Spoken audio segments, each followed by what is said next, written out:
Hi again. So we have reached the part concerning the sorting.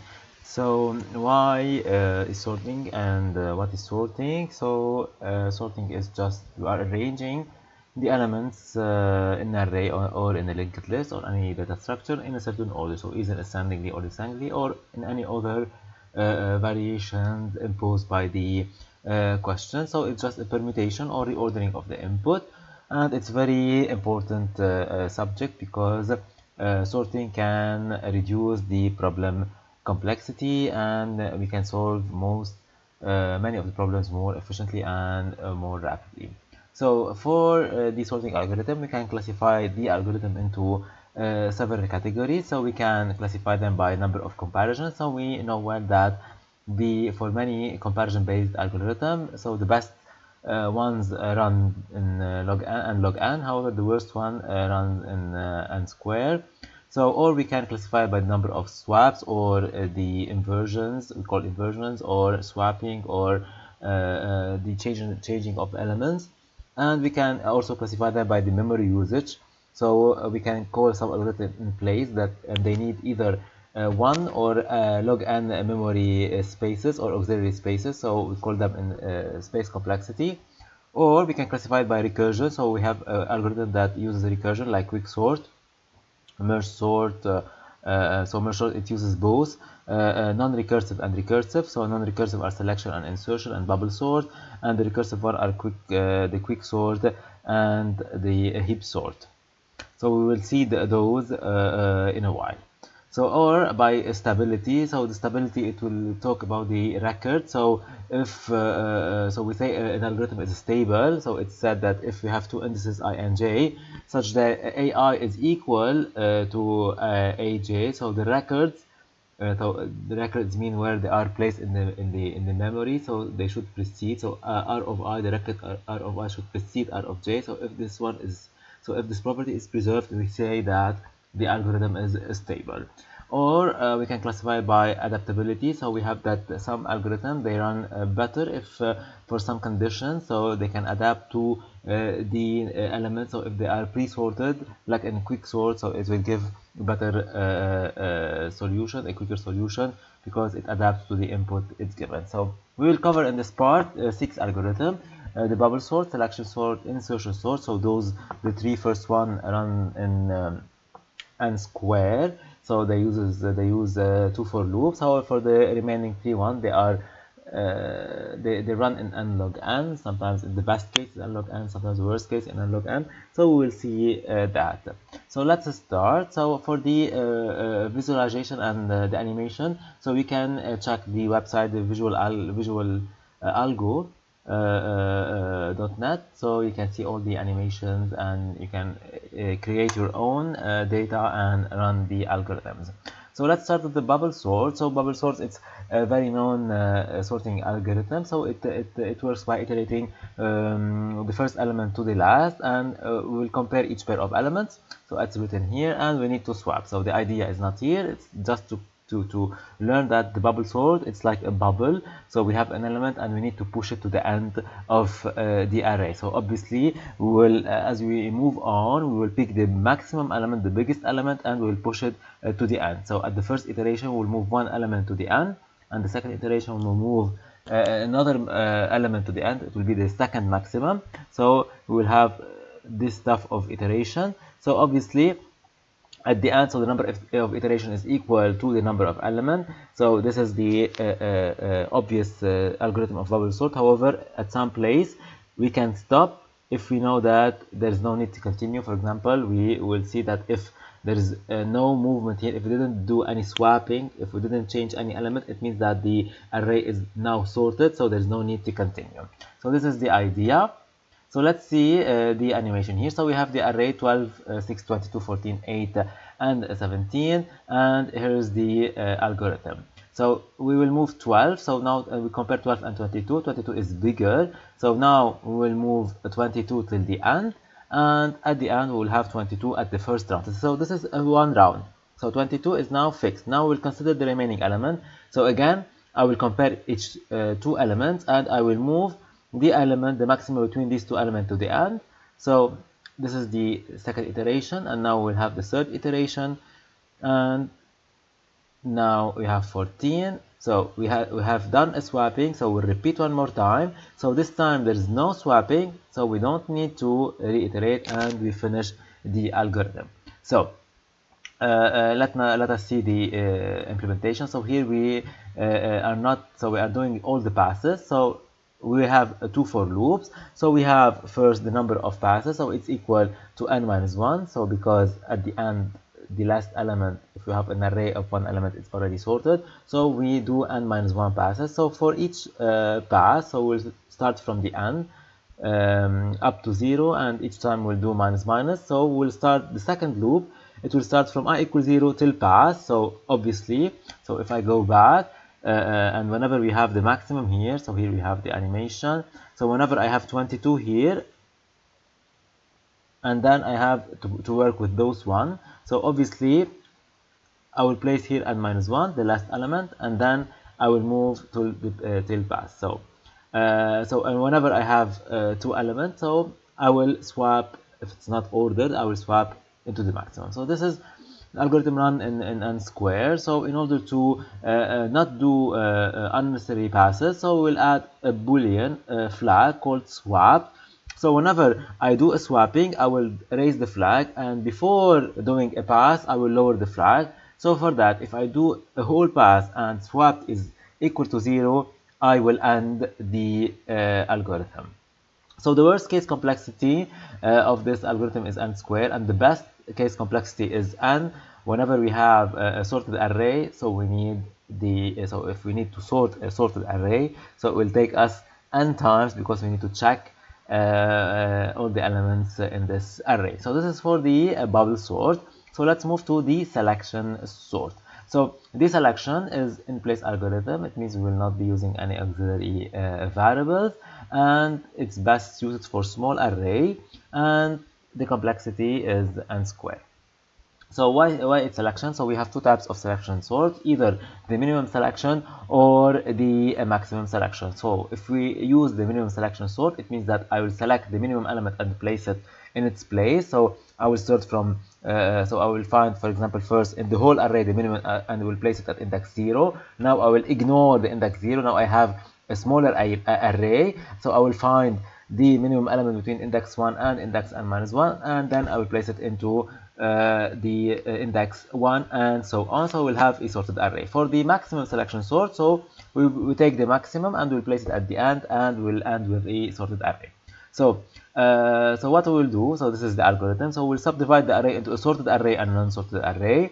So first the sorted array is 0, so there's no sorted elements, and then we will find the minimum on the non-sorted array and we'll place it in its correct position, and we'll repeat that until the non-sorted array is empty. So let's again take the same example.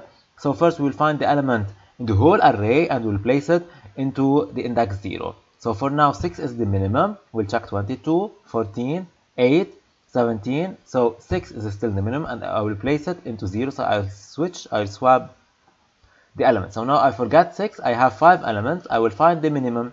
So minimum here is at 8 and not 17. I'll switch it. I'll swap it with the index 1. Now 6 and 8 are sorted. I have the non-sorted array containing 4 elements. I will find the minimum. So for now is 14. Now is 12. So the minimum is equal to 12.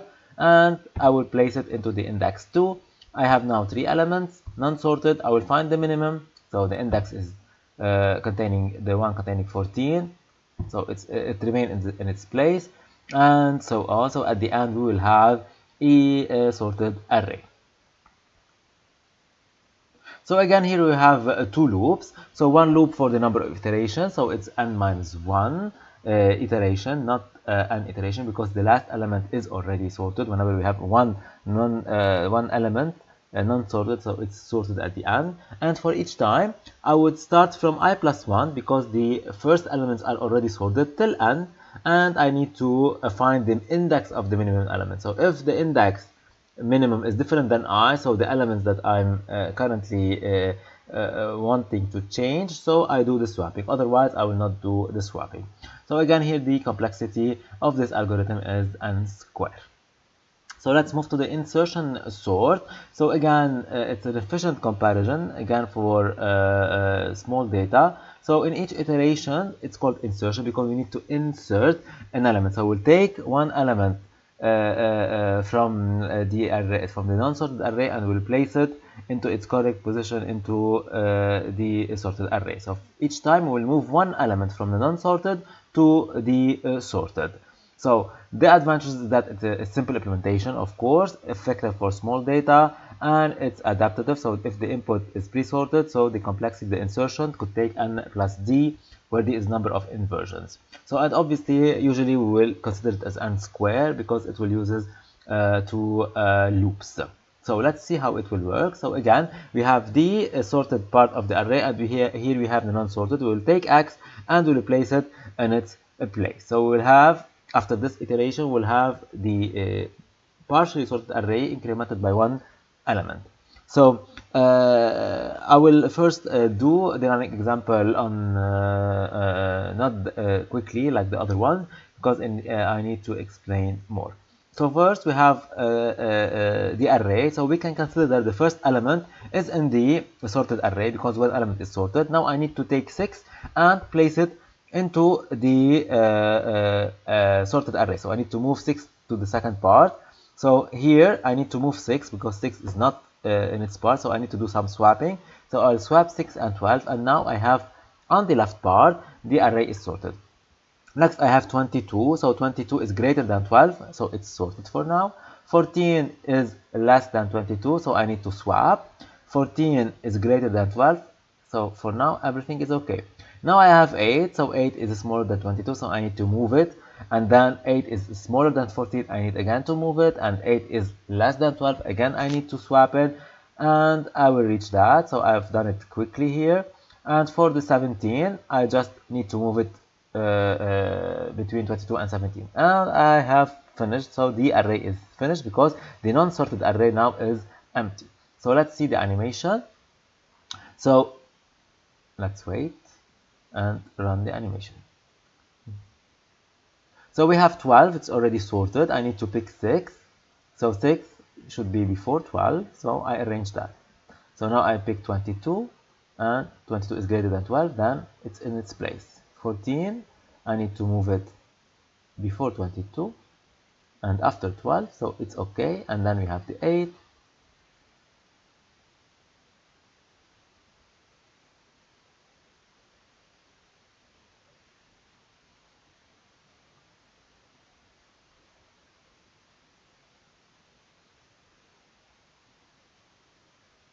And we have the array sorted. So let's write the function.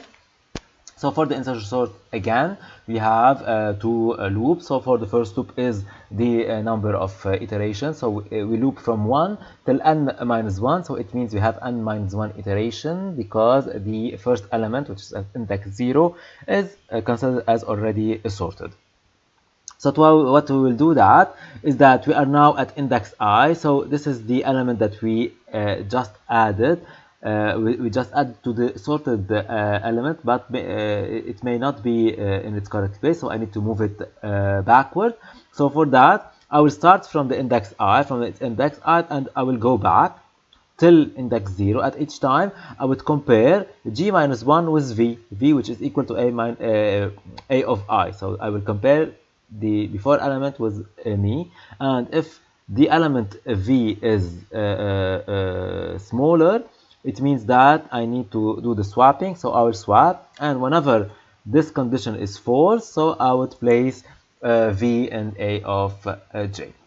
And this is the implementation, and again the complexity is in n squared. So we'll move now to a more interesting algorithm, which is quicksort, a heap sort, and a merge sort. So we'll start with the quicksort. So as it's named, it's quicksort, so it's because it's quicker, and we'll see how it will work. So the quicksort, it uses some technique in programming which is called divide and conquer. So divide and conquer would be covered in advanced programming in the 3rd year. So divide and conquer, it's based on recursivity. So if we have a problem, we try to subdivide it into multiple recursive call, and then we join the result of the multiple calls. So what we'll do is that if we have an array, so we call it that the array, it has a lower index and a higher index. So what we'll do, we'll split it into a half. So we have a low q and a q plus 1, and we repeat the same stuff recursively. So how we will do the splitting? We'll split the array into two subarrays, where the first subarray is smaller than each element of the second subarray. So the index q, we will compute index q and see how we'll do that. So we have an array. For example, I would take just 4 elements, 1, 7, 2, and 9. So I will subdivide into two subarrays, one containing 1, 2, and the second containing 7, 9. And let's take it to 1, because here it's already sorted. So 2, 2, 1. So I have subdivided the whole array into two subarrays. Two elements here are less than these two elements here. So again, I will do recursively the subdivision of these. So I will end with 1, 2, and 7 and 9, and then I will recombine all these. So we'll see how we will do that. So the algorithm, so it consists of 4 steps. So we know that if it's recursive, we need the stopping condition. So if there is no element in the array, it means that it's sorted, so because there is nothing to sort. Or if we have just one element, again it's sorted because it's already sorted. And then we will pick one element from the array. We'll call it pivot. So this is the pivot element. So usually we'll pick the first element of the array, and then we'll try to sort the array into two parts. The elements here are less than the pivot, and the elements here are greater than the pivot. So this is the splitting, and then we repeat the algorithm the same on these two stuff. So we'll see that in the animation. So for the sorting, this is the function sort. So it takes an array and n, which is the size. I will call the quicksort, which is the helper function. It takes an array and the index, the starting index and the lower index, because I will call it recursively. So I need to change the starting index and the ending index of the array.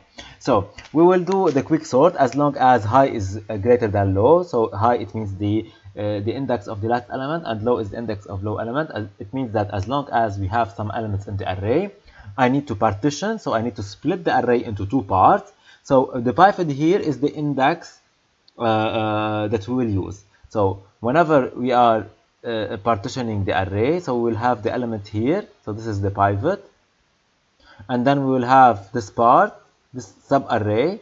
So it starts from low to pivot minus 1, and the second array from pivot plus 1 to high, and we will call it recursively, and we will do the same until we reach the stopping condition where there is no more elements in the array. So let's take an example. So we have this array, and we need to do the first steps of the quicksort. So we'll pick a pivot. So usually we'll pick the index of 0. You can pick any pivot, any index. So however, in most of the literature, they pick the index of 0. So what does it mean, a pivot? It means that I need to rearrange the element here so that I have one part containing element less than 40 and the other part containing element greater than 40. So for that, we'll use two indices called left and right. So what I will do, that we need to move left to the right and right to the left until they cross, and when they cross, I will finish my job. So what I will do, so for that, I'll be writing the condition here. So I need the first part to be less than 40 and here greater than 40. So I will start from the left. So I will check 20 is less than 40. So it's good. I move left one step. So this is the first while loop. So as long as left, a of left, the element of a of left, I go back, is less than pivot, which is equal to 40, I will do left plus plus. So it's okay. I will continue. Is 80 greater than 40? No, I need to stop. Now I have finished from left. I start from right. So in right, I need two elements to be greater than pivot. So 100 is greater than 40. I do right minus minus. So here again, we have a second while loop directly after the first loop. Now I'm still stuck in this loop. So 30 is less than 40, is greater than 40. No, it's not greater than 40. So I will stop. So what does it mean? It means that I have two elements. I have stopped and into two elements, and we still didn't cross left and right. So there's still left is less than right. It means there's some elements I didn't visit, and those are misplaced. So what I should do, I will swap these two elements. So I will swap. I would place 80 in place of 30 and 30 in place of 80. And now I can restart from while loop, from the first while loop, and check if 30 is less than 40. So as long as we have some element, I will repeat from 1. So 30 is less than 40. I would move left one step forward. 60 is not less than 40. I will move to the second while. So in the second while, I have 80 now. 80 is greater than 40. Good. I will go back. So I have right points to the element 7. So 7 is not greater than 40. So I will stop. I will swap because there's still left is less than right. So I'm far. Those elements are far from each other, and I will swap. And then, okay, there's still more elements. I will do the pass one more time. So look, while I have here multiple passes, so I have also a while loop. So it's while, and there's inside two while loop.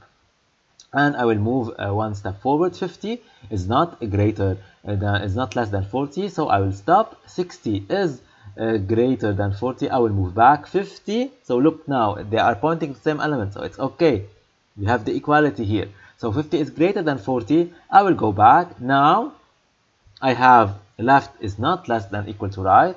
I don't have these, I don't have these, and then I have finished. So for now, I have found the first subarray. So those are less than 40, and those are greater than 40. So usually, what should you do? So if you look well, my purpose is to subdivide the array into less, greater, and I should place 40 in its place. So obviously I need to place 40 here in place of a of right. So I will change a of right. So this is empty. So then I will swap a of right with 40. So I have 40 here, and 40 is correctly placed. So I have all the elements here less than 40, and all the elements here greater than 40. So I have it in the next element. So this is correctly placed. And then those I need to recursively repeat on this part and then on this part. So let's see the code. So as I have told you, so we have here the partition. So the partition should take two indices. So this is the starting index and ending index. So for example, you can take example of this one or this array. So the starting index is 5 and the ending index is 8 whenever we are calling it recursively. So we'll start from low plus 1 and right equal to high, because low would be considered as the pivot. So, and what we will do, so we have these two whiles, the same as we have seen, and the swapping, and we will do that as long as left is less than equal to right. Whenever we finish, we swap a of right with the pivot item, and we return right, because right, it's the p. So if you go back to the swapping or the quicksort, so the partition will return the pivot, and the pivot will be used to call recursively on the two remaining subarrays.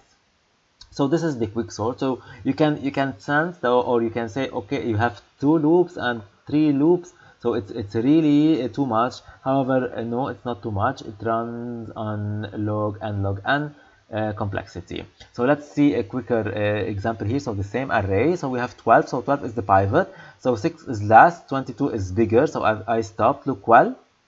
So and now I have two sub-arrays. The green is last and the purple is greater. Now 12 is placed correctly. I have picked on the left, so recursively here I'm working, so 8 is the pivot, and now so we have the array sorted, and here we are working on the right side. So look, well, we have picked 14, so all the elements were greater, so we don't have a left part here, and we have ended the sorting. So the sorting is faster in Quicksort. So the worst time complexity of Quicksort is n squared whenever the pivot is at the middle.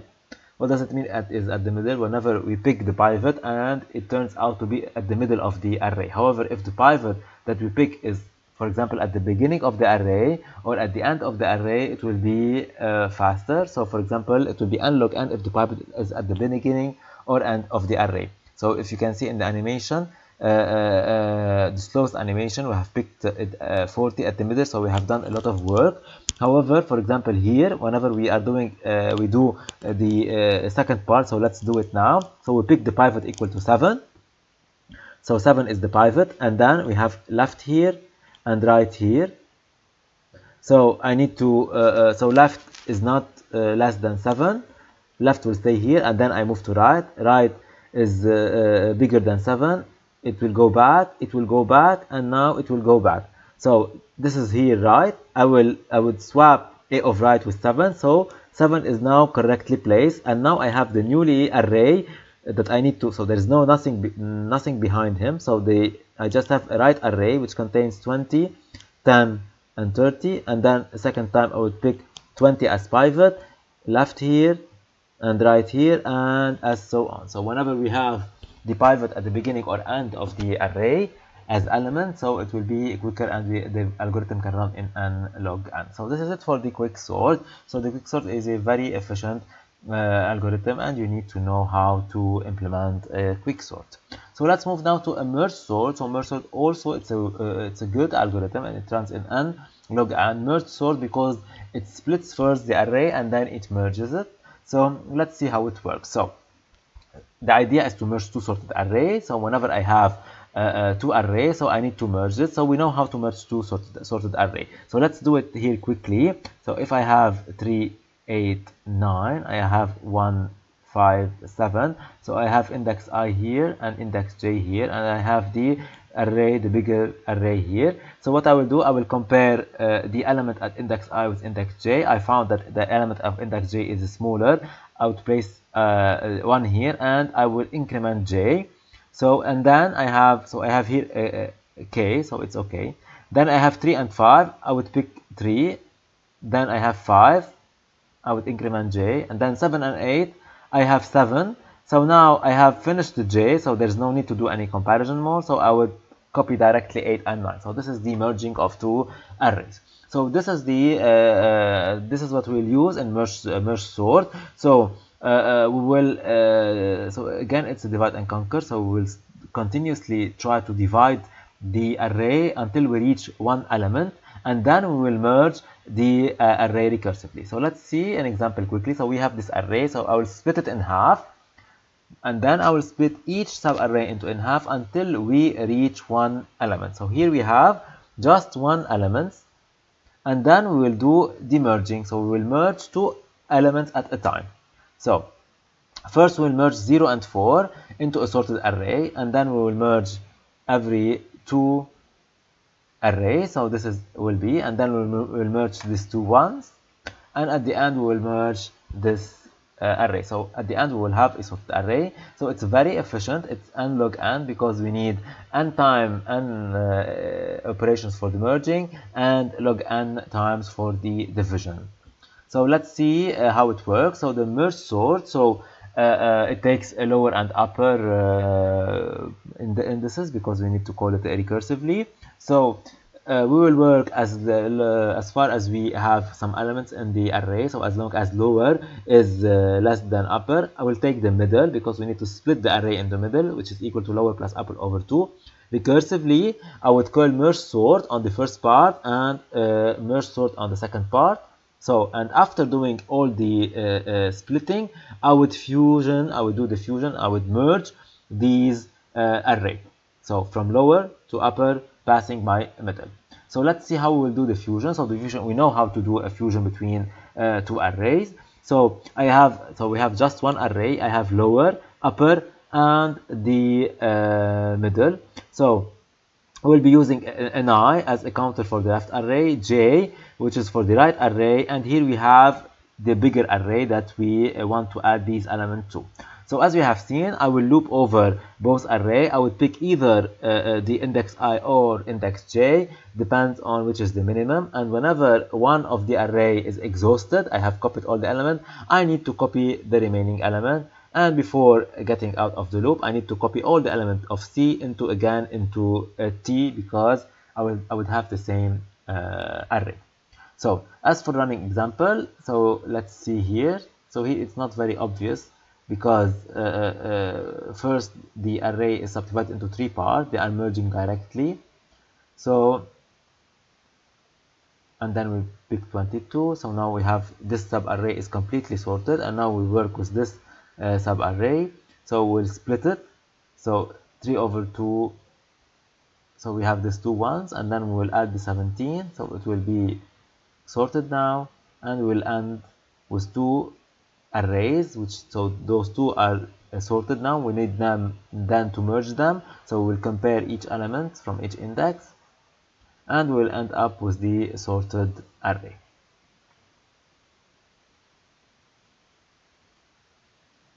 It's a very efficient algorithm tool, and it's easy to implement. It's easier than the Quicksort. And this is it for the merge sort. We'll end up with the heap sort. So we already covered what does it mean heap, and we'll see how we can use the heap in order to implement and to use it for sorting. So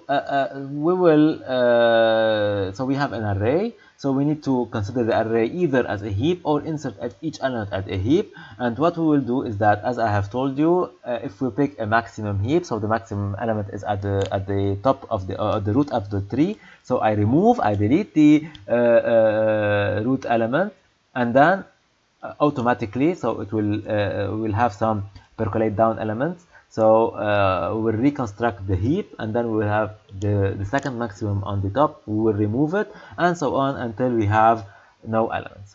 So for the heap sort, so we have an array. We will create a heap from the array. So we will build the heap, and then we will iterate n-1 time. So at each time, look well, we have here the maximum. So what I will do, we'll not delete the maximum, we'll move it till the end. So we'll move it and place it at the end of the heap. It means at the last, at leaves. So we'll decrement the number of counts, and then we'll percolate down the first index. So let's see how we'll do that. And the complexity of the heap sort is n log n. So first, we'll take the first method. So we'll create a heap from the array. It means that we'll take each element and we'll insert it into the heap. So I will take 25. Now 25 is the root element, and then I will add 57. So 57 is not at its place, so I need to percolate up.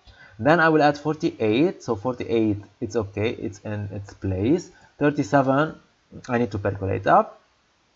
Then 12, it's okay because its parent is 37, it's greater than 12. And then 92, it doesn't work, so I need to percolate up 1 time, and again 1 more time. And then I have 86. 86, it doesn't work because it's not a heap now, so I need to percolate up, and now it's okay because 86 is less than 92. And then I have 33, so I need to percolate it up 1 time. So now I have a heap, and now I can work with the algorithm. So the maximum is 92. So what I should do is that I will take 92, I will swap it with the last element, and I will place 25 here. So obviously I need to percolate down 25, and I will not consider 92. So for that I will decrement the number of count. So this is 92, I'll place it. So 92 now is not considered. I will ignore it, and I have 25. So the tree here is not a heap. So I need to percolate it down, and 25 percolated down. So we will continue like that, and since the heap is considered as an array, at the end we will have a sorted array. So we will continue like that. So we will take to 86, we'll place it at the end, and then I will percolate 25 in the tree, percolate down. So now it's a heap. I will take 57 and place it in place of 25. So I will now decrement the count of the heap. So I just have here 5 elements. So, and I need to percolate down 25. So I will move it down and move up 48. Now it's a heap. 48 is now the maximum. I would place it in place of 12. I will forget now, so I have just 4 elements. I need to percolate down 12, so one time and the second time too. And now 37 is the maximum. We swap, and we have just here 3 elements. So now we have a heap. We take 33, which is the maximum, and we need to percolate down, so there's no need because it's already a heap. We take the maximum and place it here, 25, and then we have just 1 element. So there's nothing to do because it's already sorted. So the array here will be equal to 12, 25, 33, 37, 48, 57, 86, and 92, and it's already sorted. So this is the method 1. So let's move now to, so this is the running example, so it's the same example. So here we are inserting each element into the heap, and then we'll do the sorting.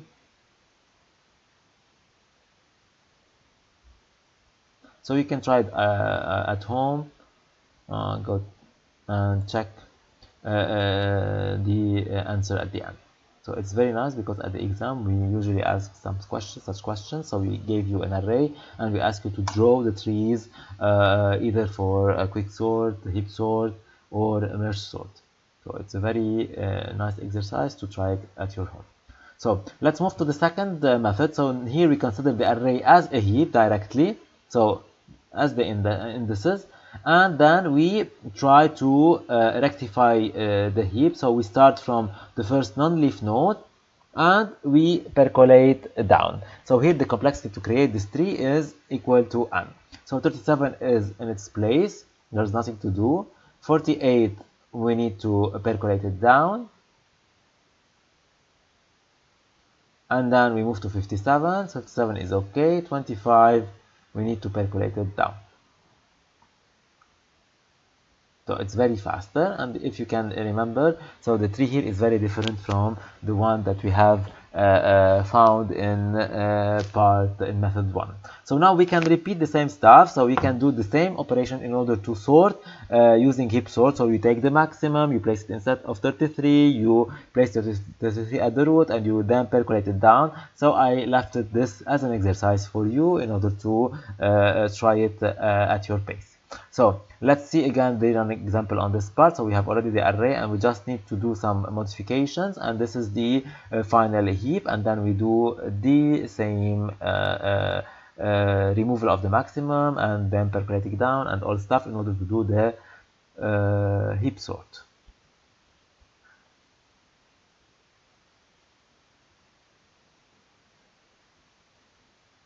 And this is it for this part. So you can check all the exercises of sorting and heap on this link. So I will skim quickly over the 10 exercises.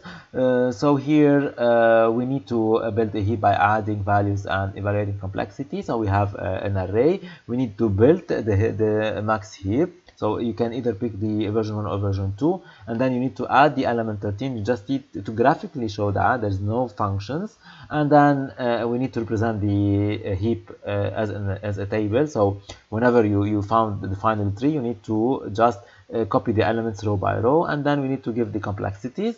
For exercise 2, we need to study the complexity of the heap sort algorithm on sorted array. So if the array is already sorted and we do a heap sort, so what's the complexity of the heap sort? For exercise 3, it's a bit difficult. We need to implement a stack using a heap. So we need to implement push, pop, top is empty, is full using a heap. For exercise 4, we have also heap complexity. So now it's the heap sort. So it's like exercise 2. Okay. Exercise 5, we have a max heap. So and there's some questions. So it's like we insert an element and it's called I cannot insert here, so it's with a question mark, and I need to know what can I place into a question mark. We do a multiple deletion and insertion, and we have some nice questions. And then we have the tracing of merge sort. So we have an array, and we ask you to trace merge sort. So we need to split it and split and split and split, and then do demerging. Exercise 7, tracing quicksort and heap sort. So we have one array, and you need to just make the figures on how to trace quicksort and heap sort, and to discuss which method is more efficient, and to say why.